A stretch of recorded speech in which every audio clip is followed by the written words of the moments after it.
following is a chapter reading by the Worm Audiobook Project.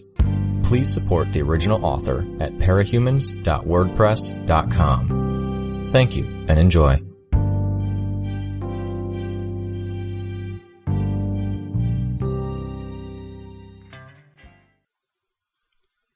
Coyle held firmly to the philosophy that one couldn't be too paranoid. Every moment of every day was a delicate balancing act, anticipating any number of unseen threats from every possible angle, whether he was speaking with his subordinates or simply rising to meet the day. In one reality, he was safely ensconced in his underground base, costumed, with no less than 20 armed soldiers between himself and the multiple sets of heavy metal doors. He had spent his night reading, following the news, and checking his stocks. His location was known only to those who worked for him, individuals paid well enough that even if they did have a reason to attack him, their co-workers would have incentive to stop them. Second reality. He was waking up in an ordinary, slightly run-down home in the southwest end of the city. He prepared and ate his breakfast, then stepped outside in his bathrobe to pick up the paper and the mail, pausing to wave to the neighbors as they led their two girls out of the house. The flooding hadn't affected their neighborhood as much as others, but the schools weren't yet up and running, so the mother and father would be taking their girls to work with them for a short while. He headed back inside, showered, then dressed in a button-up shirt, khakis, and a silk tie. He got in his 4-year-old Prius and headed into the city. What was normally a 10-minute drive took him 3/4 of an hour, as he was forced to detour around destroyed roads, fallen buildings, and reconstruction work, move with the other drivers in a perpetual traffic jam from the moment that he left the little cul-de-sac where his house was. To all appearances, he was an ordinary man leaving for work. His identity, fabricated, was complete. A real job at a real company, records going back 10 years in health, taxes, dentistry, house payments, and more. The soldier that met him was known to the other soldiers as Creep. No captain would have the man in their squad. His predilections made him unemployable in the public sector, and the fact that Coyle was the sole person who could and would provide him with the payment he craved makes Creep as loyal as men can get. Everyone had a hook, a vice, or something they needed on a primal, desperate level. Sometimes that need needed to be created or nurtured so it could later be hand-fed.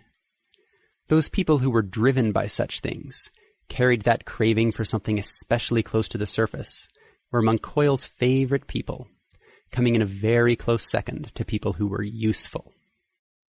Those who were both useful and desperate for something Coyle could provide? Well, they were the travelers, creeps, and grooves of the world. Wealth would have to suffice for anyone and everyone else.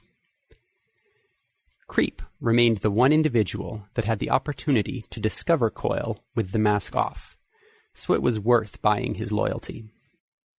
The man waited in the front seat of the white van, eyes forward, until he heard the 3 knocks on the back door of the vehicle. He pressed a button, opening the door to allow Coyle to enter. Once inside the back of the van, hidden from Creep's view by a barrier between the seats, Coyle removed his clothes, folding them neatly.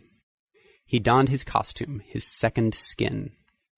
A zipper was hidden in the image of the long white snake that weaved up around the body of the costume to the head.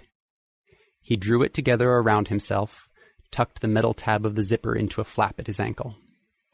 The fabric of the costume allowed him to see and breathe through it, but it was an opaque black-gray to outside observers in all but the brightest light.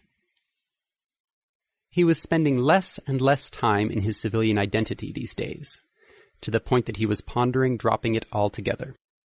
He could be Coyle full-time, when the base was fully set up. For now, though, so long as he needed a bed and a place to get away from the noise of construction, the ruse was necessary. He seated himself in the one chair at the back of the vehicle. To outside observers, Creep was an ordinary laborer driving an electrician's van to the construction site. Coyle's underground base had fallen just beyond the scope of the massive lake in the middle of downtown. Had the crater extended another 40 or 50 feet, It might have done more than crack the interior walls. Cost Coyle months of time rather than days. Hundreds of thousands rather than thousands. Creep directed the vehicle down the ramp and into the parking garage. He stayed behind with the van as Coyle departed. Coyle entered a doorway in the lowest, most secluded corner of the parking garage, entering a room with an electrical system behind a metal cage.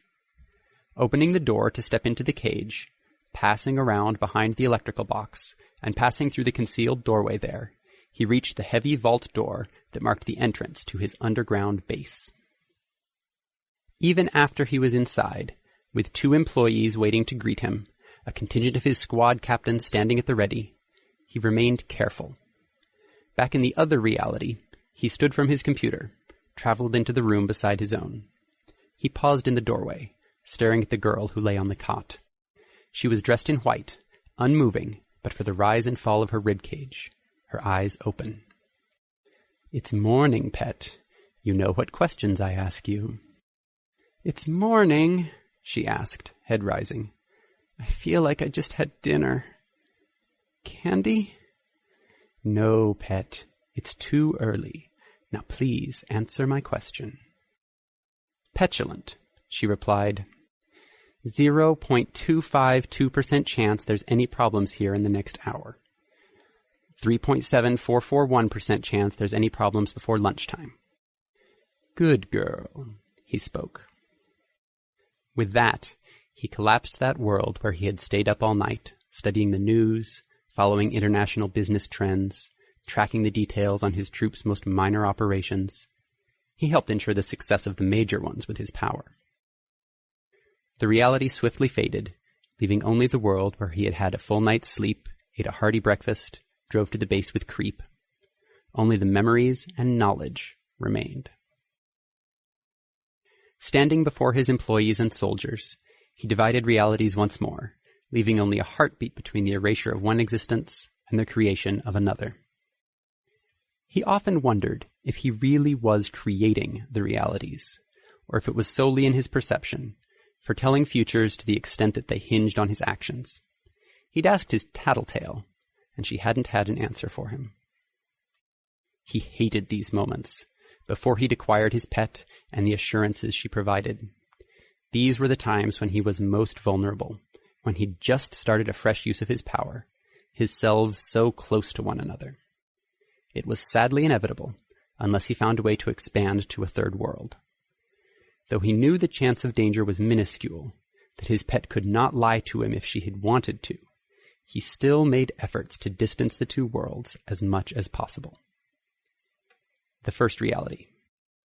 "Captains, with me. Empire 88 is divided, and I'm going to direct you on a series of strikes to ensure we deal as much damage as possible before the 2 factions can merge once more." The other. "I wish to survey the base. Captains, as you were." 2 groups traveling in separate directions. One of his selves traveled with the troops, down the metal staircase to the lower level. The other moving in the other direction, across the metal walkway, the 2 employees hurrying to keep up with his long strides. He eyed the base as it was developing. The massive quantities of crates and boxes were being unpacked, bunk beds for soldiers on call, a fully equipped medical bay, stocks and facilities for the kitchens, innumerable weapons. It was taking shape, fine details emerging where there had been only right angles and neatly organized stacks of boxes. He owned the company that had built the underground shelters in Brockton Bay and neighboring cities. Hiding the details on his base in construction was a matter of intercepting information at the right time and place, paying with his own money rather than the city's, controlling what was reported and to whom. His pet's powers had assured him that nobody would be noticing any disparity anytime soon. The Traveler's Room. It was more statement than question, but it required an answer. A man in a sweater and small, round-rimmed glasses, Mr. Pitter, spoke. "Done. Individual rooms, furnishings, kitchen and wardrobes. Some minor modifications are needed to make it more handicap accessible, but they could all move in today." And the containment facility? He asked, though he already knew the answer, from the interruptions while he spent the night in the facility. He'd heard the noise of the work just hours ago, been informed that people were arriving. The vault door wasn't placed just last night. She was... Mr. Pitter paused. Agitated. We had to call Trickster in to talk to her. He's here now. I'll speak with them. Yes, sir. He didn't like interacting with people, especially not subordinates as important as the travelers or undersiders, without the ability to create or banish the reality if the discussion didn't go his way. Here, he was safe. His other self was giving orders on movements, targets to attack, individuals to watch out for, informed by the night he had spent tracking the deployments and patrol patterns of the Protectorate and wards. He let Mr. Pitter take the lead as they headed to the travelers' apartments. The man was small, unassuming, ordinary. A registered nurse, he had an exemplary 8-year record of acting as nanny and caretaker to a pair of very ill children. Then, he had found out his wife had cheated on him, attempted to divorce her. Deciding that wasn't acceptable to her, the woman had set about dismantling his life, ruining his careers, friendships, familial relationships, and everything else, laying accusations and planting evidence of the worst sort of crimes.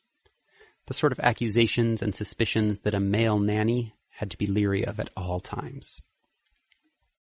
Mr. Pitter was one of those particular people who was both useful and bought with stronger things than currency. He would ensure the travelers were comfortable and well stocked. More specifically, he would take care of Dinah, ensure any and all dosages were clean and properly administered, that the girl was kept in the best of health. All he had required was for his wife to disappear, the chaos and problems the woman had caused him discreetly sorting themselves out in the aftermath of her death. He had gone from being a broken man to a person who was so unflinching in his duties that it had given even Coyle pause. Mr. Pitter knocked on the door, waited. It was almost a minute before it opened. Trickster stood in the doorway, unmasked. His skin tone was darker, in a way that left his ethnicity ambiguous, to the point where the boy could have been a darker-skinned Caucasian, biracial, Middle Eastern, or Eastern Indian. His dark hair was long, hanging to his shoulders, and a hook nose coupled with a widow's peak gave him something of a severe appearance.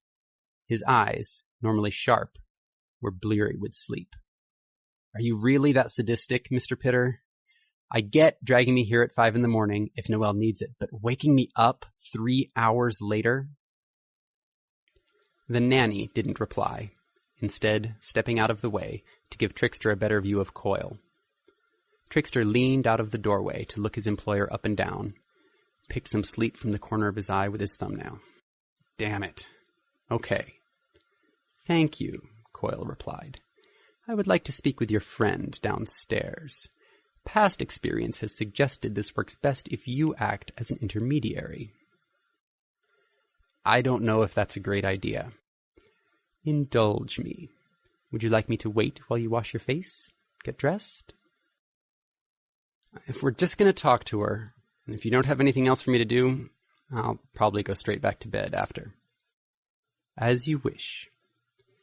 Trickster pulled on a black bathrobe, cinched it around his waist, then stepped onto the metal walkway. Is there at least anything I can tell her? Trickster asked. Anything encouraging? Nothing definitive. I had intended to introduce Tattletale from the Undersiders to this situation. Ask her for her opinions. That is, if she doesn't already have some idea of what's going on. Either way, her talents might turn up some details we have missed. Had intended? I take it that she can't now because of what happened at the hospital. Something like that. She's informed me that there's currently difficulties within her group and requested that I not distract her or give her tasks until things have been settled one way or the other. Her words. That's not really anything that's going to give Noelle hope. No, it isn't. They headed back onto the walkway, then down the stairs. A vault door, 20 feet across, was set into the concrete wall. It loomed over them, 3 times as tall as even Coyle was. Coyle stepped to the side, gestured toward the small monitor and keypad to the left of the door. Trickster touched a button on the keypad. "Noelle? You there?" The monitor flickered. A girl's face took up most of the screen. Her face was framed with brown hair, greasy, and she had dark circles under her eyes. Her eyes moved as she looked at the monitor on her end, but she didn't reply. "Hey," Trickster spoke. "Hey." Her voice had a ragged quality to it, as though she had screamed herself raw. "Coyle wants to speak to you." There was a pause. "Okay." Coyle stepped forward, so he shared the camera with Trickster. "Noelle, I'm sorry the construction work disturbed you. We shouldn't have been doing that so late in the night." "You locked me in," Noelle accused him. "For your safety, and ours," Coyle spoke. "You agreed to this," Trickster told her. "We talked about it. You asked us to do this." "I know. I didn't think it would be this claustrophobic or lonely. I swear I'm getting cabin fever, and it's only been a few hours." Trickster opened his mouth, then closed it. When he finally found the words to say, he spoke. "You can call me any time. Except when you're doing a job. You can talk to Oliver then, or Mr. Pitter. Oliver's still busy talking to you guys, and Mr. Pitter creeps me out." Coyle raised an eyebrow behind his mask, gave Mr. Pitter a glance. The man hadn't reacted. Trickster diplomatically didn't comment on Mr. Pitter's presence nearby. Calmly, he spoke. "We're working on a solution." "You've been working on that for a month now," she began to shout, which only added to the gravelly quality of her voice. "Fix this! Fix me! You did this to me, Krause!" "Noelle," Coyle spoke, controlling his voice. "Trickster is not to blame. At the next possible opportunity, I will be inviting an employee of mine to speak with you and the rest of the travelers. Her power will provide hints. I've also been in contact with the head of parahuman studies at Cornell, an expert in the field." Her scream sounded through the intercom system. "That's just more poking and prodding at theories! You promised us you'd fix me!" Punctuating her statement, there was a bone-rattling impact against the vault door. Almost every soldier on the lower level stood or turned to face the doorway, hands on their guns. Dust spilled out from the joins where the concrete walls met ceiling. Irritating. Nothing more was going to come out of this conversation. At least he knew the one thing he'd sought to find out. She was getting worse. He used his power, obviating the reality with the raging girl, in favor of the one where he was talking to his soldiers. "Deciders are otherwise occupied, so you'll be supported indirectly by the travelers. Captain Hero, how fast can your squad be ready?" "We're ready to go at a moment's notice." "Good," Coyle spoke. "Be ready. I'll have orders for you in less than an hour." "Sir." Coyle turned, leaving the captains to their assigned tasks. He glanced at Mr. Pitter. "The travelers' quarters are all set up, I trust." "Yes, we just installed the heavy door in the middle of the night. Noelle was agitated enough that we had to call in Trickster to calm her down." "I see. He's still here if you want to talk to him." "Let the boy rest. He'll be tired." "Yes, sir." "Ensure the girl has a double ration for this morning. The costs are my concern. With her sleep disturbed, she is liable to be cranky. Let's ensure she has little to complain about. And Mr. Pitter?" He paused. "Speak with Duchesne about the construction the second she comes in. I want that door on the lower level reinforced. Extend walls inward and put in a second door if you have to. Schedule any construction for the middle of the day so we aren't interrupting her sleep again, but I want it done as soon as possible."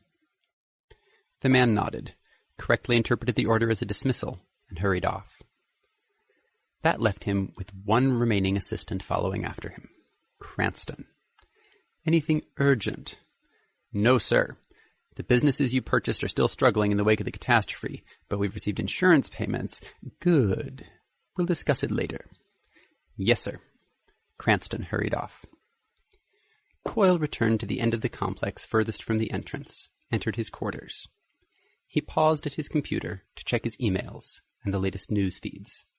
Nothing crucial. He divided realities. In one, he stayed at his computer. In the other, he entered the room reserved for his pet. Good morning, pet. It's morning, she groaned, sitting up. I thought I just finished dinner. Candy? You know my morning questions. He already knew the numbers. He noted they had barely changed as she rattled them off.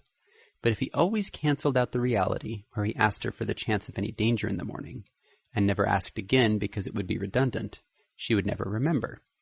Even a mind like hers had its limits and boundaries.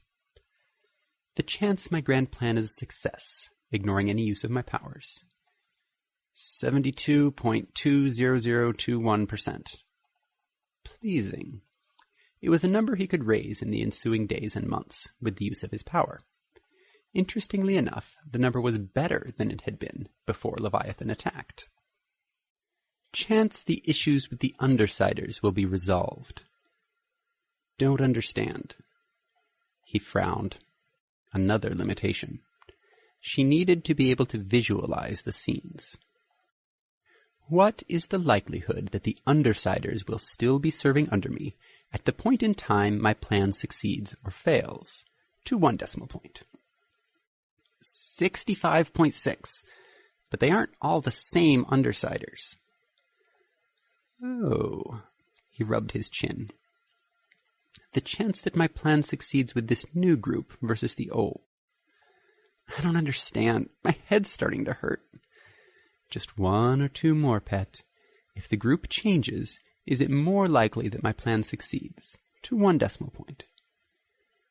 Yes, 4.3 to 11%, depending on who comes and who goes. 1 more question. What is the chance that I find a remedy to the traveler's circumstances? To 1 decimal point. 9.5. Candy? A full 7% lower than it had been before the Endbringer attack. Had a crucial individual died or left the city? Or was his running theory correct? Was there a reason Leviathan had come here, beyond the chance to attack a city already under siege? It was hard to ignore the reality that Leviathan, from the time he arrived, had gradually moved closer and closer to this location, where the girl had already been ensconced. The travelers had even picked up on that, called him, worried. Something to ask Tattletale about, perhaps, when he introduced her and Noelle. It feels bad, wanting the candy so much, knowing I'm going to want the candy, seeing it like I do, it builds up. 7% lower. At what point did earning their loyalty fail to be worth the resources he was investing? Knowing I'll get sick if I don't get it, being able to see it, what it's like, the getting sick, and as it gets closer to happening, higher percentages, it feels more real. So clear a picture, it's almost as bad as getting sick for real. Even if there's only a 9.2, you'll get some to tide you over in a bit, pet. Coyle interrupted her, in as reassuring a tone as he could manage. It was impossible to conceal all of his irritation at being disturbed from his thoughts, but she was distracted enough by her own problems that she likely didn't notice. His plan was succeeding, though it had been delayed slightly by recent circumstances. Potential enemies were divided or reduced in numbers, the city all the more vulnerable to being seized. Victory was so close he could taste it. Perhaps worthy of a celebration. Coyle maintained his own vices. It would be unfair to expect more of himself when he had the unique talent he did. It had certainly been an expensive talent. Even with his ability to game the markets in a way that clairvoyance and precognitives couldn't detect, it had taken him years to pay it off. A maddening, frustrating endeavor, when he had already been thinking of plans he wanted to set in motion, having to postpone them. And he still owed a favor, even now, up to a week's services. He couldn't be sure if he was powerful and secure enough to fight back if they demanded too expensive a price or too much of his time at a point critical to his plan. He canceled the reality where he stood at his pet's bedside, found himself still at the computer. Best to leave the world where his pet wasn't so tired, in case he wanted to ask more questions that morning. The worlds she created weren't real. They were little more than an especially vivid, accurate dream. To enjoy a whole separate world, free of any consequences beyond the ones he wanted, it would be unreasonable if he didn't indulge in it. Anyone would, given the chance. These entertainments kept him centered, utterly calm. He needed that after the irritation of dealing with the traveler's girl. He touched a button on his phone. "Mr. Pitter, my office." "Yes, sir," the reply sounded. He was on the brink of achieving his goals. It would be a laughable tragedy to get this close only to have his power fail him, to accidentally choose the wrong reality, or to have his other self killed by accident or malicious intent, forcing him to live with the ramifications of these idle amusements. For now, he wouldn't touch his pet, nor any of his powered subordinates. Not when he was this close. A click of what appeared to be a part of his desktop wallpaper made his bottommost drawer pop open. Mr. Pitter entered the room. "Sir?" One reality. "My pet needs her candy. A low dosage, please." The other. Another click of his computer mouse, remotely locking the doors. Mr. Pitter turned, alarmed, tested the door. For now, even with the safeguard of his other realities, he would do nothing he couldn't explain away if he had to. He wouldn't entertain himself with anybody he couldn't replace. Mr. Pitter? Replaceable. No such thing as being too paranoid, after all.